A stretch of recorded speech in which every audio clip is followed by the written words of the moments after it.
Assalamualaikum, nama saya Syamsiati binti Abu Bakar, matrik nombor 267415. Hari ini saya akan membentangkan berkenaan dengan tugasan individu perniagaan antarabangsa. Tugasan ini adalah bertujuan untuk memberi cadangan dan panduan kepada pengusaha kecil dan sederhana PKS yang mempunyai pengetahuan yang terhad namun berhasrat untuk meluaskan pasaran produk ke peringkat antarabangsa. Terlebih dahulu, saya akan menerangkan latar belakang PKS yang dipilih. PKS yang dipilih adalah Nomira Wandi Enterprise, adalah sebuah syarikat pemilikan tunggal yang ditubuhkan pada 7 Ogos 2017. Visi dan misi syarikat ini adalah meluaskan produk Nomira ke pasaran antarabangsa, menjadikan produk berasaskan bawang diterima dan di setiap lapisan masyarakat, menjadikan produk Nomira jenama yang sinonim dengan makanan serta harga yang kompetitif dan lebih nilai.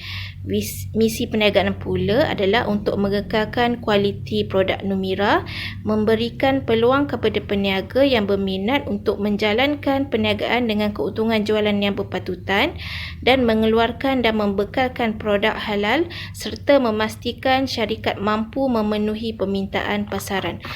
Antara senarai-senarai produk yang dikeluarkan oleh Nomira Wandi Enterprise adalah mix negi perisa ikan bilis, mix negi perisa ikan talang, mix negi perisa tempe, nindiku crispy dan sugar crispy. Dengan berat bersih sebanyak 120 gram setiap produk, pada permulaannya iaitu pada tahun 2017, Nomira Wandi Enterprise boleh mengeluarkan sebanyak 400 balang dalam masa sebulan. Peningkatan berlaku sehingga tahun 2021. Jumlah jualan unit adalah sebanyak 8,400 balang setahun. Negara manakah yang terbaik untuk ditembusi untuk pasaran antarabangsa?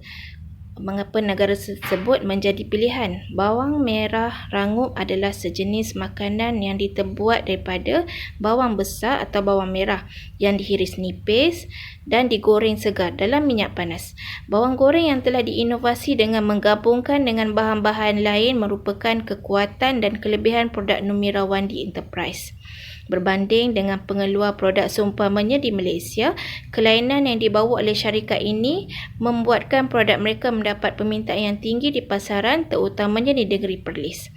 Pada umumnya, objektif pengeluaran produk pada awalnya adalah untuk memenuhi keperluan pemakanan sebagai makanan penambah selera bagi kaum wanita selepas melahirkan atau dengan kata lain wanita berpantang. Namun selepas beberapa tahun di pasaran, permintaan mula beralih kepada individu yang ingin mengembara atau melancong, terutamanya bagi golongan untuk menunaikan umrah atau haji ke Tanah Suci Mekah. Sejajar dengan permintaan tinggi daripada golongan kembara ini, terutamanya golongan yang akan ke Tanah Suci, negara yang terbaik untuk dipasarkan produk bawang goreng campuran ini ialah negeri Timur Tengah, terutamanya Arab Saudi, atau lebih spesifik jika dikatakan pasaran harus tertumpu ke kawasan Mekah. Adakah terdapat pengubahsuaian produk yang perlu dilakukan untuk menembus pasaran luar? Adakah terdapat sebarang keutamaan budaya atau dasar yang perlu dipatuhi oleh PKS? Adalah amat penting bagi sesebuah syarikat untuk mengetahui dasar dan budaya bagi sesebuah negara. Ini penting kerana ia akan menentukan kemampuan produk yang dijual, sama ada ia akan terus diterima serta menerima maklum balas yang baik ataupun tidak. Dalam perniagaan antarabangsa, pengurus mesti berfikir bukan sahaja tentang menjual sesuatu, tetapi juga tentang keinginan dan keperluan sosial seperti masyarakat berbilang kaum, agama yang berbeza, taraf hidup, sikap, nilai sosial, keperluan dan sebagainya. Dengan adanya pemahaman yang mendalam terhadap faktor budaya, firma antarabangsa dapat beroperasi dengan lebih baik lagi. Berbalik kepada budaya, adalah penting untuk memahami potensi jurang budaya ketika menjalankan perniagaan di negara seperti Arab Saudi. Masyarakat Arab cenderung untuk tidak menerima maklumat dari luar yang bercanggah dengan nilai-nilai dan kepercayaan agama Islam. Maka pelajarilah sesuatu tentang prinsip asas Islam. Kepercayaan mereka terhadap ideologi Islam membentuk persepsi mereka terhadap realiti. Terdapat kepercayaan umum bahawa penyelesaian kepada masalah itu boleh didapati dalam tafsiran yang betul dan penerapan hukum Tuhan. Mereka sangat menitikberatkan isu berkaitan halalan thayyiban dan juga kesucian produk yang berlandaskan ajaran Islam. Dari segi pembungkusan, penggunaan tulisan Jawi perlu difikirkan supaya produk kita tidak terlalu asing dan sesuai dengan persekitaran dan resam Arab Saudi dan para pelancong yang berada di sana, walaupun pada rasanya mereka adalah pelancong dari Asia. Selain daripada itu, beberapa garis panduan dan dasar kerajaan Arab Saudi perlu difahami dan perlu diambil tahu oleh mana-mana syarikat yang untuk berhajat untuk memasarkan produk mereka ke negara tersebut. Antara dasar-dasar kerajaan yang perlu diketahui adalah berkaitan dasar pelaburan yang diamalkan oleh negara tersebut. Kerajaan telah mirip untuk melindungi firman-firman tempatan. Antara dasar-dasar yang mesti dipatuhi adalah melibatkan urusan dokumentasi kemasukan produk, kadar cukai yang dikenakan dan penetapan harga yang ditetapkan. Antara garis panduan yang ditetapkan oleh Kerajaan Arab Saudi bagi proses pengimportan adalah seperti premis pemprosesan perlu berdaftar dengan laman sesawang Saudi Food and Drug Authority (SFDA). Premis pemprosesan perlu melaksanakan program jaminan keselamatan makanan Hazard Analytical Control Certificate Point (HACCP), dan premis pemprosesan perlu melaksanakan self-auto of foreign establishment dan diversifikasi oleh Kementerian Kesihatan Malaysia (KKM). Adakah perlu atau tidak untuk PKS bergantung kepada mana-mana agensi untuk membantunya menembusi pasaran antarabangsa tersebut? Jawapannya adalah ya, menembusi pasaran antarabangsa bukanlah satu perkara yang mudah. Ianya perlu dikaji serta mendapat maklumat sebanyak mungkin bagi sesuatu PKS yang berhajat untuk memasarkan produk mereka di pasaran antarabangsa. Oleh yang demikian, amatlah perlu bagi setiap PKS untuk bergantung dengan mana-mana agensi untuk merealisasikan impian mereka ini. Agensi-agensi ini bukan sahaja berpengalaman, malah boleh dijadikan sebagai sumber rujukan dan sebagai panduan dan khidmat nasihat. Salah satu agensi yang boleh dirujuk dan sentiasa memberi tumpuan kepada pengusaha kecil dan sederhana ialah Kementerian Perdagangan Antarabangsa dan Industri (MITI). MITI ialah sebuah kementerian di bawah Kerajaan Persekutuan Malaysia. Kementerian ini memikul tanggungjawab untuk menguruskan aktiviti perniagaan di Malaysia di peringkat antarabangsa seperti import, ekspor serta menyelaraskan aktiviti dan dasar perindustrian negara ini. Selain daripada itu, menurut laporan harian Metro yang diterbitkan pada Februari 2022, Perbadanan Pembangunan Perdagangan Luar Negara (MATRID) bekerjasama dengan Kementerian Perniagaan dan Pembangunan Koperasi (MEDEC) dan SME Bank untuk membantu perusahaan kecil dan sederhana PKS ini.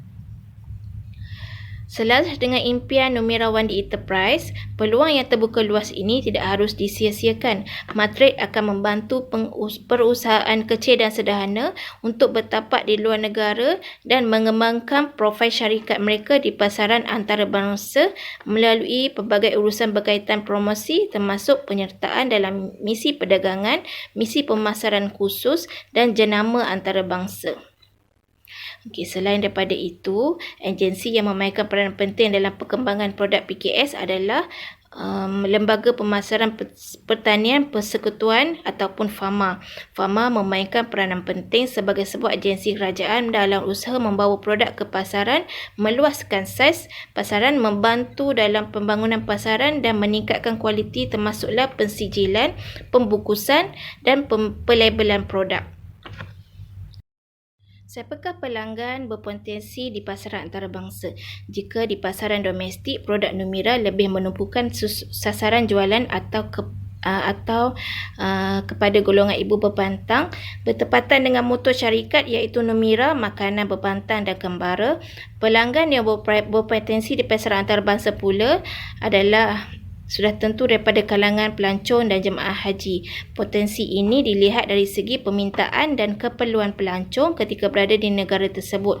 Selain daripada jemaah haji dan umrah dari Malaysia, pelancong serumpun dari rantau Asia seperti Thailand, Singapura, Indonesia dan Brunei adalah golongan yang berpotensi sebagai pelanggan Numira Wandi Enterprise. Ini kerana lokasi negara-negara tersebut adalah berjiran dengan Malaysia dan kemungkinan mempunyai corak pemakanan dan selera yang hampir sama dengan penduduk Malaysia. Budaya pemakanan dan pemakanan adalah relatif. Ini selalunya berbeza dari satu syarikat ke syarikat lain. Bagi masyarakat Islam, budaya ini dipengaruhi oleh kepimpinan syariah melalui Al-Quran dan Sunnah. Ini bermakna budaya pemakanan dan pemakanan adalah berpandukan kepada halal dan haram, sama ada dalam penyediaan atau pengambilan makanan. Pengambilan makanan halal amat digalakkan kerana ia akan menenangkan jiwa dan bersesuaian dengan fitrah manusia. Makanan yang haram dan syubhah sering membuatkan jiwa resah dan gelisah kerana bertentangan dengan fitrah manusia. Jika jemaah menubuhkan ibadah tanah suci, keamanan mudah diperlukan kerana individu yang lebih gemar memakan makanan halal berupaya untuk lebih mendekatkan diri kepada Allah Subhanahu Wa Taala. Secara keseluruhannya dapat dirumuskan bahawa setiap PKS berpotensi untuk meluaskan perniagaan mereka di peringkat antarabangsa sebagaimana mereka mempunyai hasrat dan mendapat bimbingan sewajarnya dari pihak yang terbabit. Walaupun apa jua bentuk produk yang dikeluarkan oleh PKS tersebut, jika mereka mendapat sokongan dan bimbingan yang betul, segalanya tidak menjadi mustahil untuk melihat produk mereka berada di pasaran dunia. Apa yang perlu dilakukan ialah bijak mencari peluang, berurusan dengan saluran yang betul dan yang paling penting sikap ingin meniba pengetahuan dan bersedia untuk dibimbing. Setiap PKS harus tahu hala tuju syarikat mereka dan meletakkan sasaran yang rasional untuk merealisasikan impian mereka. Bimbingan dan sokongan daripada agensi-agensi yang berkaitan adalah merupakan tolak utama serta sebagai panduan bagi sesebuah PKS.